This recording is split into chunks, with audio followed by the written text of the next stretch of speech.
always a fan of short speeches, but I don't have, I have to actually say this one. I don't have to listen to myself. So this one's not going to be quite as short since I just have a whole lot of people to thank. So you'll have to bear with me. These are just my notes here. But anyway, I really appreciate you all coming out, and I appreciate all the support that you've given me over these last 5 years, both me and the family. We were really welcomed. You could feel how welcome we were just from the minute we got here. So we can't thank you enough, and I know Jill feels the same way. So to start off, I got to first thank the administration, especially Scott and Jenny Niblock, and Kevin Trinkle was the CEO when I first started here, and I just wanted to tell them thanks for taking a chance on a new graduate and giving me this opportunity. Actually, when I landed in DIA, and I stayed the night there, but I drove out here in the morning, and as I was driving, I noticed that I had a hole in my only suit pants, and I'll say it was on the seam, like the inside, but it wasn't in a good spot to have a hole. So I stopped at the truck stop in Burlington, and I got a $3 sewing kit, and I don't know how to sew, but I went around the back of the truck stop and kind of sewed up and used surgical knots and pulled it together. And no one said anything, either they were too nice to say anything, but it worked out. They gave me the job offer, so it worked out okay. I want to say especially thanks to Scott and to Jenny, because over the 5 years, when I would have different struggles that would come up and stressful times, they'd always listen to me and help me work through them, and I really appreciate your willingness to do that. I also owe a lot of gratitude to Greg, who came here about at my halfway point, but this is not an easy job, and I understand somewhat how difficult it is, so I appreciate everything you've done and that you continue to do. I'm going to say thanks to Heather Dixon and Andrew Allen before her, who keeps all of our credentialing paperwork together, which is kind of like herding cats from what I understand, and to Colleen and Brenda and all the billers and coders, to the front desk staff. Working in the front is kind of like being a pharmacy technician, I think. You're kind of at the crossroads of about 100 things that can go wrong, and no matter what happens, it's always your fault. So it's they deal with a lot, and always be nice to your front desk staff. And thank you to the board, and especially those that are here tonight and those that have helped me throughout the years. I really enjoyed that year. I got to work closely with you when I was the chief of staff, and I really appreciate your commitment to the community and the health of this community. Okay, so I gotta say, I'm very grateful for my patients. Thanks for trusting me to take care of you. I really love watching the young families, either as they're just getting started or adding a brand new one and a new little one to the mix. And I really love those babies, and I'm happy I get to show you this tonight, because I had Leroy's printing, and Melissa, who's actually one of my, 2 of her kids are on here. I've got to show you this poster that they made me with all the babies, and I need someone to help pull this out. So that's 5 years worth of babies.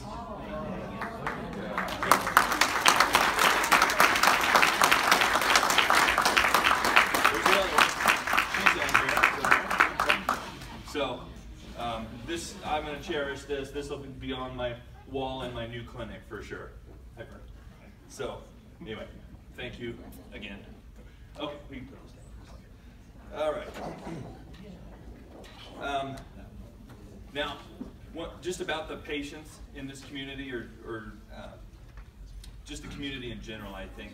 I've been, with my medical education and training, I've worked in a lot of places across the country, and I've never been anywhere that comes close to cherishing family as much as they do here, which is really great to see, because that's how it should be.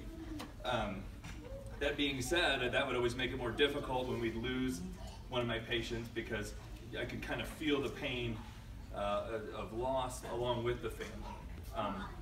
But that hallway over there is kind of like a microcosm of life. You know, it would be, you know, I would lose a patient, and it wouldn't be a matter of days or hours or sometimes even minutes. It's actually happened in minutes, where I'd be down the hall helping witness another new one come into the world. So that's pretty special, and that's something that you don't get to do everywhere.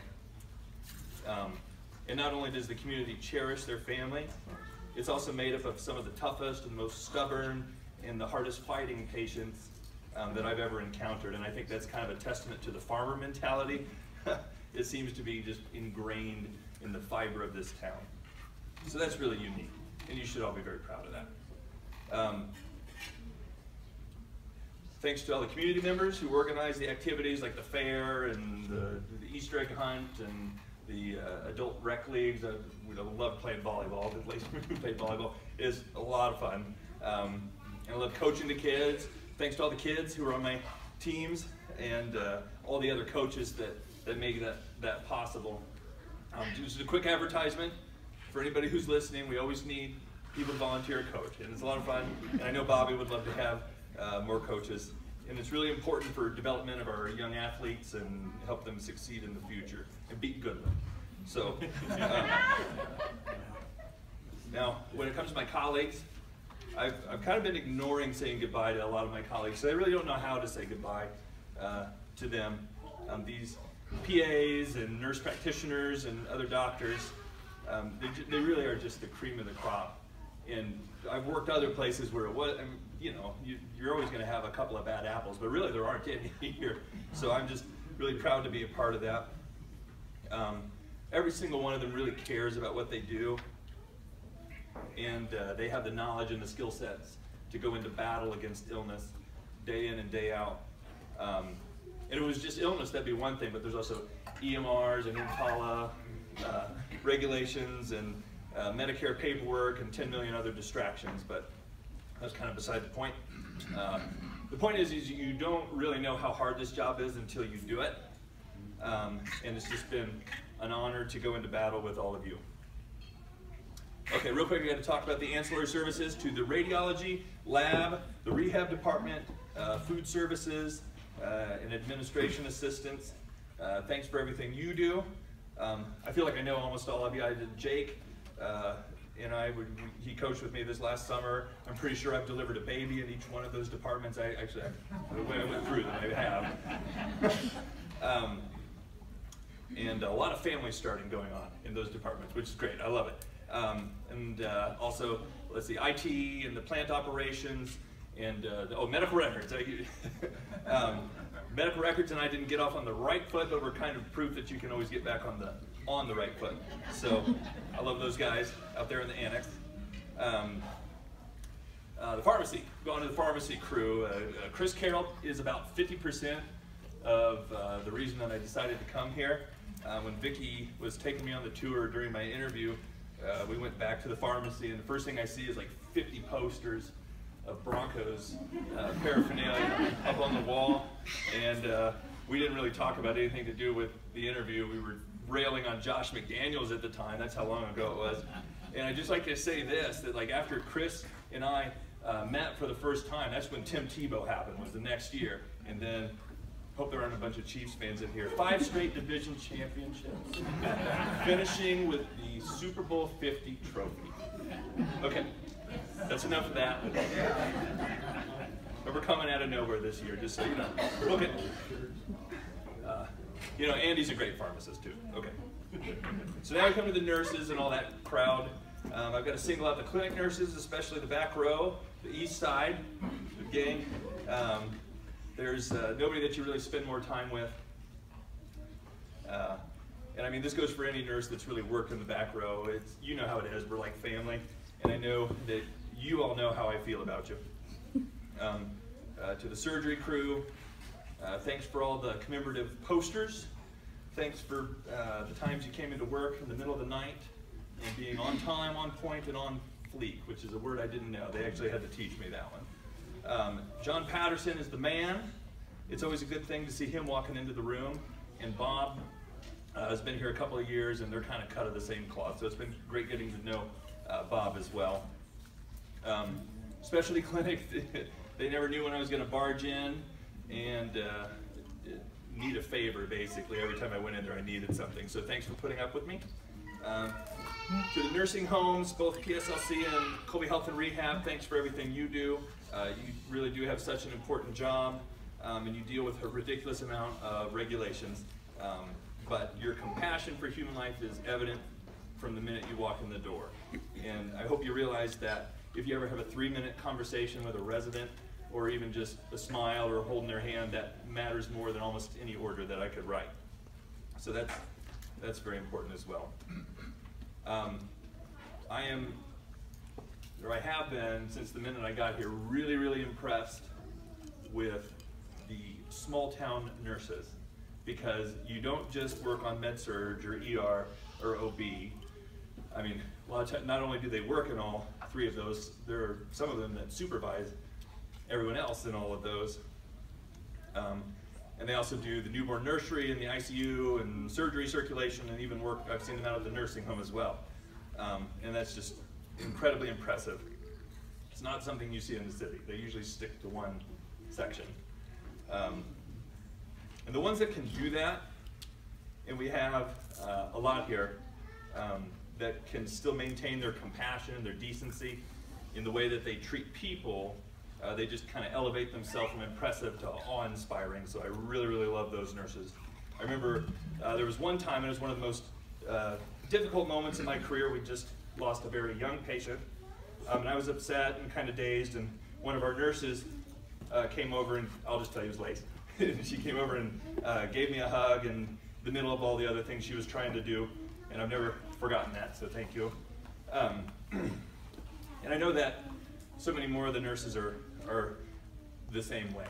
And that's, you know, when we lost Amber last year, it was devastating.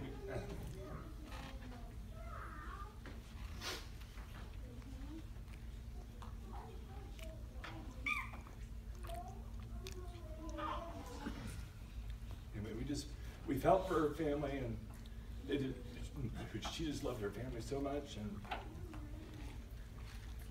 I think everybody felt like their will had just been taken from that day. Oh, I was very close. I almost made it.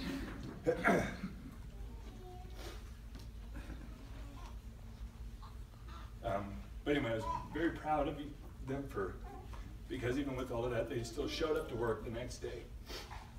And I know that's what she would have done, and that's what she would have wanted you to do too. I'm gonna have to skip a little bit as you get to the end.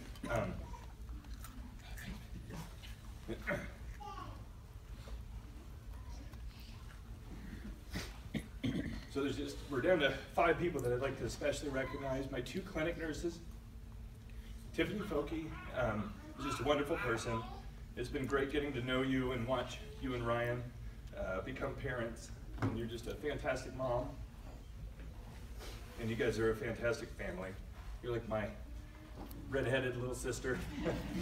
And thanks for helping me to become a better person. And then your Aunt Kelly, who was my nurse before Tiffany. So she got to deal with me when I was first adapting to having a grown-up job. And I never would have made it through those first 3 years without Kelly, and I love her dearly. Both of these 2 dealt with a rat race type of pace, and they were balancing 10 to 12 spinning plates all at once, and a lot of highs and lows and a lot of late hours from both of them. And but I'm so proud of the work that we've been able to do in the last 5 years, so thank you both. And Kelly Kriegshauser's been my friend since the first day I got here. She's kind of the Radar O'Reilly of Citizens Medical Center. She just she puts papers in front of you and tells you to sign them even though you don't know what you're signing. Not necessarily anyway. And she's just kind of keeps everything rolling. And she's a wonderful person and very fun to be around, and she leads by example better than almost anyone I've ever known. Brian Unruh has exactly 2 character flaws. He doesn't say no very well, and he doesn't give up very well. So all in all, those are not too bad character flaws to have. When I first started working here, I remember Jolinda probably remembers me talking about how awesome this PA was when I got off the phone and he'd do a patient presentation, and it was just concise and organized and completely opposite of the way that I was able to do at the time. And he combines this with a wealth of experience and just a superb rapport with his patients and genuine compassion that you either just have or you don't. So I've learned so much about how to be a professional from Brian, and it really has been a great 5 years. So last we got into Jolinda. I'm just going to kind of sum it up with a short story, because I know we're getting kind of long here. The first year we were here, there was a patient of mine who was pretty sick, dealing with some medical issues, and we were at church. I was in the back with, I'm sure it was Patrick. Yeah, it was Patrick, because he's the one that needs to go to the back the most. And I think I took him to the bathroom and got him a drink of water or something. I was coming back into the lobby, and I could see through the glass doors into the church this patient of mine stand, and he collapsed. He fell and was, on the ground in the back of the church. So I'm kind of ashamed to admit this, but I forgot I was dad and kind of just turned into doctor at the moment, and I was about 2 minutes into checking in on this patient, and when I realized, oh my gosh, where's Patrick? Of course, he's the one that would run out into the street because he's impulsive. But I looked up and I looked over everybody who was kind of standing back and looking concerned, and I caught Jolinda's eyes, and you're married long enough, you can kind of have a conversation without saying anything, and I knew that she had Patrick and everything was okay, so I could go back to being a doctor again. So that's pretty much what she's done these last 5 years, is she just handles all the other aspects of life so that I could be Dr. Dygert. And I love you. I thank you very much. And like I told you 5 years ago, we need to get our kids and head home, and I'm just excited for the next adventure. So anyway, I love you all too. Thank you.